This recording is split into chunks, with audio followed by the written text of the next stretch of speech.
What up, my good people? Let's talk about a couple products with natural ingredients that I use to stimulate hair growth. I started to go bald about 6 or 7 years ago, and trust me, I get paid nothing for advertising these products.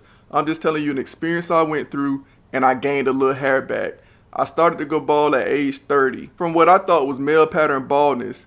I went to my barber one day. After he cut my hair, he started spraying some paint, some black paint stuff on my head. And I'm like, what you doing? He like, oh, I was just trying to, you still wanted a brush cut. I was just trying to make sure you straight, make sure your hairline's straight. So he passed me the mirror, and then I noticed, I was like, oh, dang, I'm going bald. So I just went home and thought about it. I let him finish. I went home and thought about it, and then I just cut my hair bald. And I tried to grow out a couple times, but I had a big bald spot like right here where I couldn't grow much hair, so then I just stopped trying to grow. I went home, I shaved my hair bald, and that was that. I see so many men nowadays, they have the weaves, they have the wigs, they have the extensions, the toupees. I haven't seen some men with fake beards, fake calf muscles, fake abs. We headed towards this fake synthetic world, but in reality, many of the synthetic properties, the real version of it, is found in nature. Consult with a naturalist, an herbalist, or just Google natural remedies for whatever, natural remedies for baldness. I personally don't know why everybody choosing the synthetic stuff when there's going to be side effects. It don't matter if it's 10, 20 years down the road, there's going to be some effect. Whereas if you use the natural version with like seeds, oils, and herbs, then that's going to cure and replenish as opposed to destroy and kill cells. There's been natural remedies known to cure diabetes, thyroid issues, cancer, AIDS. We all heard of Dr. Sebi, right? There's natural remedies for baldness.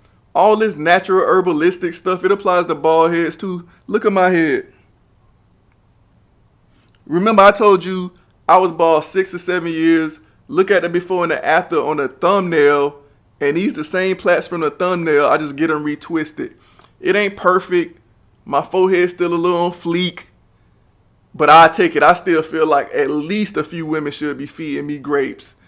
I've been recommended all type of stuff when I thought about growing my hair back.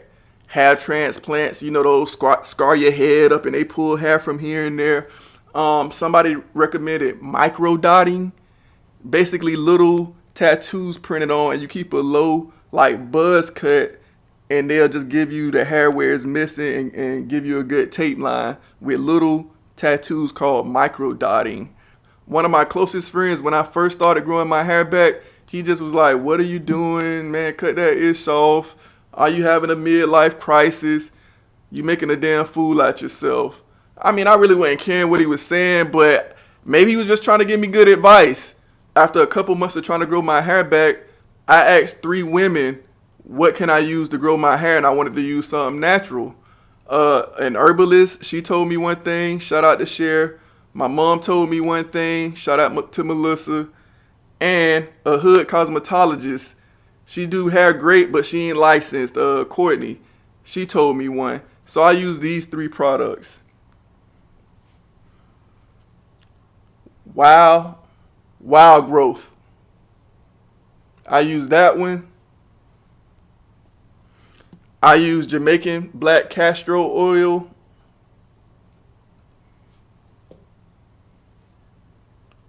And I use this one. I don't know how to pronounce the name. Mille.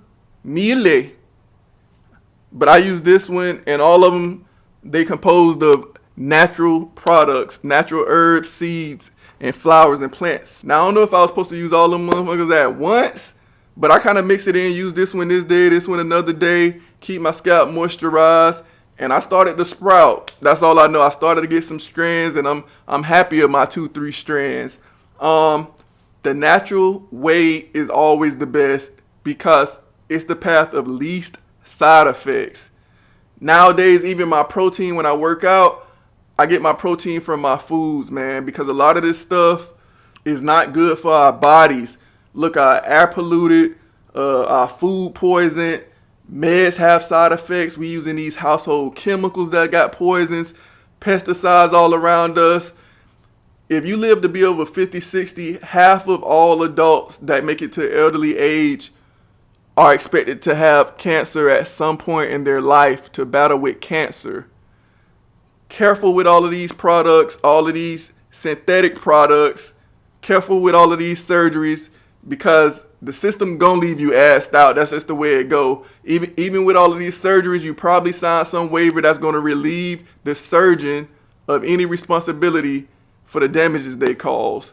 They probably gonna scar your whole skull up and leave little micro holes in your forehead.